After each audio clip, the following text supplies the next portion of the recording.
করতে পারে 7 degree Celsius বৃদ্ধির দিকে অগ্রসর হতে থাকবে।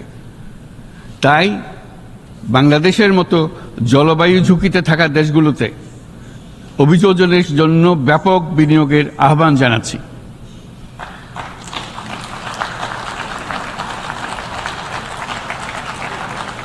এছাড়াও উদ্ভাবনী শক্তির প্রয়োগ অতিরিক্ত অর্থায়নের মাধ্যমে লস এন্ড ড্যামেজ ফান্ডকে কার্যকর করা আমাদের জন্য অত্যন্ত গুরুত্বপূর্ণ।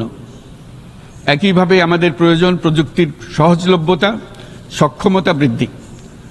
নির্দিষ্ট করে বললে আমাদের দরকার জীবন রক্ষাকারী প্রযুক্তি, বিশেষত কৃষি, পানি এবং জনস্বাস্থ্য খাতে, যেখানে ক্ষুদ্র ক্ষুদ্র উদ্ভাবন এবং সমাধানসমূহ ঝুঁকিতে থাকা জনগোষ্ঠীকে রক্ষা করতে পারে। জলবায়ু সংকটের মোকাবেলা এবং বৈশ্বিক অর্থনীতি সুসংহতকরণে আমাদের যুগপৎভাবে কাজ করতে